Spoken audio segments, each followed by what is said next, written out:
ხალხო თქვი რომ ეს 9 ჯერმა პერფორმ ტელევიზიაში და ჩაბაც ჩვენ შაბათს ვიცოდეთ. ანუ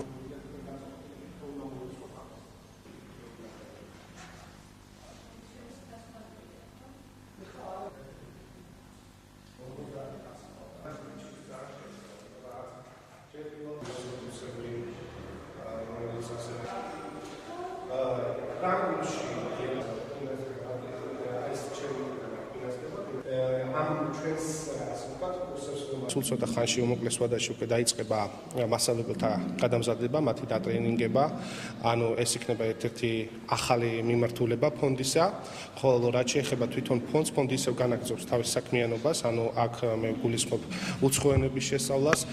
თქვენ იცით, რომ ჩვენთან ისწავლება 5 უცხოენა, ეს არის ინგლისური, გერმანული, ფრანგული, თურქული და ასევე რუსული ენა, ასევე ჩვენთან არის კომპიუტერის შესწავლელი უფასო კურსები. 73 მას უყოლამ გაიარა 3 ეტაპი კონკურსის შესარჩევი. პირველი იყო საბუთების გადარჩევა, მეორე იყო გასაუბრება კონკრეტულ საგანში, მათ საგანში. შერჩევის კრიტერიუმები იყო დადებული განათლების ორგანოზე, აჭარისამინისტროს ორგანოზე და ეს ყველაფერი იყო ძალიან გამჭვირვალე. მესამე ეტაპი ეს იყო ზოგადი ტრენინგი ტრენერთა უნარებისათვის, 2 დღიანი სწავლება და შემდეგ მათი პრეზენტაცია.